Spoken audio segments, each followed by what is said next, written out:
नमस्कार, बहुत स्वागत है आप सभी का न्यूज़ स्टेट का मध्य प्रदेश का डिजिटल प्लेटफॉर्म आप देख रहे हैं और मैं हूं अंजलि सिंह। आज हम अपने इस डिजिटल प्लेटफॉर्म पर बात करेंगे सबसे बड़े केस की, जो कि 17 साल बाद आज कोर्ट ने सुना दिया है। देखिए, महाराष्ट्र के मालेगांव में एक ब्लास्ट हुआ था 2008 में। 29 सितंबर 2008 को ये ब्लास्ट होता है मस्जिद के पास, जब एक बाइक खड़ी होती है और उस बाइक में ब्लास्ट कर दिया जाता है। उस समय आरोप ये लगाए जाते हैं कि ये जो ब्लास्ट है वो हिंदू संगठन के कुछ लोगों की तरफ से किया जाता है, जिसमें 7 आरोपी बनाए जाते हैं। अब 17 साल बाद चूंकि इसमें फैसला आ गया है, एनआईए कोर्ट की तरफ से ये कहा गया है कि जो 7 आरोपी इसमें बनाए गए थे, जिसमें प्रज्ञा सिंह ठाकुर का नाम भी सामने आया था, अब सभी को बरी कर दिया गया है। देखिए, फैसला तो सामने आ गया, जिसमें ये कह दिया गया कि जो सबूत अब तक पेश किए गए हैं, जो सबूत अब तक सामने रखे गए हैं, उन सबूतों को किसी भी तरीके से उस पर विश्वास नहीं किया जा सकता है। यानी कि जो सबूत थे वो तोड़ मरोड़ कर पेश किए गए। अब थोड़ा सा इस पर प्रकाश डालें, इस फैसले पर, या जो ये मामला हुआ था, ये जो ब्लास्ट हुआ था, उस पर अगर थोड़ा सा प्रकाश डालते हैं तो इसे थोड़ा सा इस तरीके से समझिए कि 2008 में जब ब्लास्ट होता है मस्जिद के पास में, तो वहां पर एक बाइक खड़ी हुई थी। बाइक में आरडीएक्स लगा दिया जाता है और उसमें ब्लास्ट कर दिया जाता है। आरोप ये लगता है कि ये जो बाइक थी उस समय 2008 में, वो साध्वी प्रज्ञा सिंह ठाकुर के नाम पर थी। लेकिन बाद में जांच होती है इस पूरे मामले में। देखिए, 6 लोग मारे गए थे और 6 लोगों के मारे जाने के बाद इसमें यह भी सामने आया था कि 101 लोग इसमें जख्मी हो गए हैं, वो घायल हुए थे। हालांकि इस पूरे मामले की जो जांच थी उस समय वो एटीएस को सौंपी गई थी। एटीएस इस पूरे मामले की जांच कर रही थी। अब उस समय आरोप ये लगे थे कि एटीएस दरअसल इस पूरे मामले की जांच नहीं कर रही है, सबूत जुटा नहीं रही है, बल्कि सबूतों को बना रही है, सबूत अपने अकॉर्डिंग पेश कर रही है। लेकिन बाद में जब इस तरीके के मामला सामने आने के बाद 2011 को ये जो पूरा मामला तय है वो एनआईए को सौंप दिया जाता है। ये जांच जो है वो सीधे एनआईए के पास जाती है। अब एनआईए के पास जब ये जांच जाती है तो एनआईए अपने तरीके से जांच करती है। उसके बाद 2016 में देखिए, आपको बता दें कि यहाँ पर एनआईए की ओर से कोर्ट में चार्जशीट दायर की गई थी। चार्जशीट यहाँ पर पेश की जाती है। लंबा इंतजार करना पड़ा, पूरा मामले में जो है वो सबूत जुटाए गए, सबूत लेकिन उस तरीके से नहीं जुटाए गए जो जुटाए जाने चाहिए थे। ये अभी तक साफ नहीं हो पाया कि जो आरोपी इसमें बनाए गए थे वो सभी आरोपी जो हैं उन्होंने ही ये ब्लास्ट करवाया था। अगर मैं एक एक करके अगर मैं नाम बताऊं तो देखिए, 29 सितंबर 2008 को मालेगांव में ये ब्लास्ट हुआ था और उसमें जो आरोपी थे वो पूर्व भाजपा सांसद प्रज्ञा ठाकुर थी। इसके अलावा कर्नल प्रसाद पुरोहित थे और रमेश उपाध्याय थे, अजय राहिरकवार थी और इसके अलावा सुधाकर चतुर्वेदी, समीर कुलकर्णी और सुधाकर घर द्विवेदी कोर्ट में आज पेश हुए। ये 7 आरोपी उस समय बनाए गए थे और इन 7 को ही अब बरी कर दिया गया है। इस धमाके में देखिए 6 लोगों की जहां मौत हो गई थी, वहीं 101 लोग इसमें घायल हुए थे। तमाम तरीके के हालांकि सवाल उठ रहे थे। और देखिए, चूंकि ये जो पूरा मामला था वो 17 साल तक चला है, 17 साल का लंबा इंतजार करना पड़ा। उस दौरान तमाम लोगों को, जैसे कि साध्वी प्रज्ञा की ही अगर मैं बात करूं तो साध्वी प्रज्ञा को जेल में रहना पड़ा, तमाम यातनाएं सहनी पड़ी। तमाम यातनाओं के बाद उनको तमाम तरीके के आरोप लगे थे। उसके बाद ये जो सभी आरोपी थे, इनके ऊपर एक बड़ा आरोप लगा था कि इस तरीके से इन्होंने जो है वो ब्लास्ट करवाया था। लेकिन अब कोर्ट की तरफ से जो फैसला दिया गया, कोर्ट ने ये साफ कह दिया है कि ये जो सबूत पेश किए गए हैं वो उन पर विश्वास नहीं किया जा सकता है। इस मामले में आपको मैं ये भी बता दूं कि देखिए, 3 जांच एजेंसियां और 4 जो जज हैं वो अभी तक बदले जा चुके हैं। और साथ ही इस पूरे मामले का जो फैसला है 8 मई 2025 को आना था, लेकिन उसके बाद ये जो फैसला है वो आज सुनाया गया है। अब थोड़ा सा अगर कोर्ट के फैसले पर प्रकाश डालते हैं, कोर्ट ने इस समय क्या कहा, कोर्ट की एक एक जो लाइन है वो मैं आपको बता रही हूँ।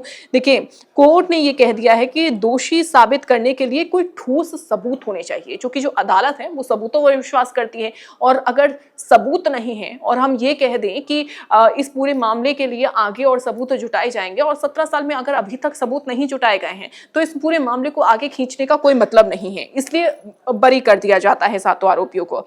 विशेष एनआईए जो है, अदालत ने कहा, जो एनआईए कोर्ट ने ये जो फैसला सुनाया उसमें कहा कि अभियोजन पक्ष मामला साबित करने में विफल रहा है। ये कोर्ट के शब्द हैं जो मैं आपको बता रही हूँ। आरोपी को संदेह का लाभ मिलना चाहिए। आतंकवाद का कोई धर्म नहीं होता है। ये भी एक बड़ी बात कही है कि आतंकवाद का कोई धर्म नहीं होता है।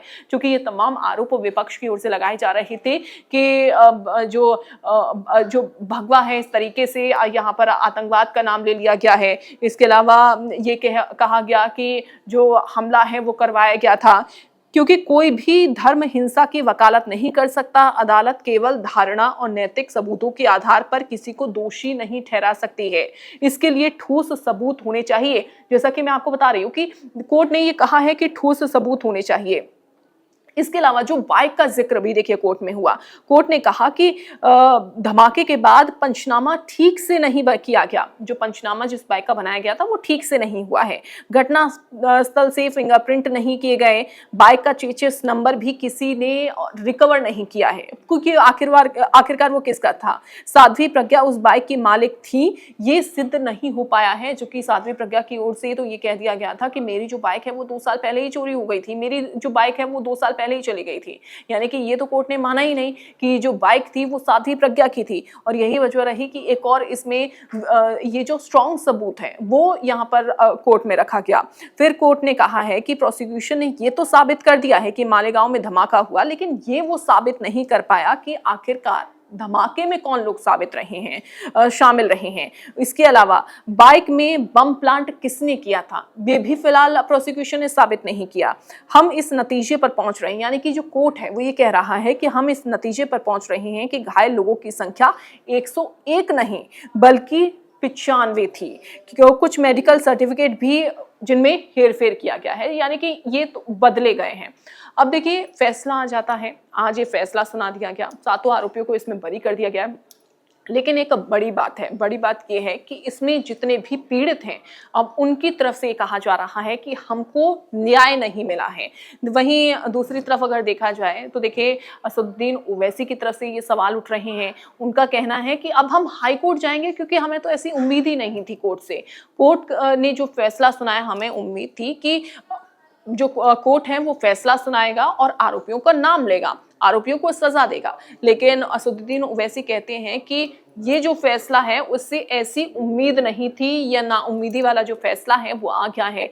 वहीं दूसरी ओर प्रज्ञा सिंह ठाकुर की तरफ से भी बयान आता है। प्रज्ञा सिंह ठाकुर कहती हैं कि ये जो बरी किया गया है, ये जो फैसला कोर्ट ने सुनाया गया है वो वाकई में उससे संतुष्टि मिली है और ये जीत है, ये मेरी जीत है, ये भगवा की जीत है, ये बाकी उन लोगों की भी जीत है जो 17 साल से इंतजार कर रहे थे। इस फैसले का इंतजार किया जा रहा था।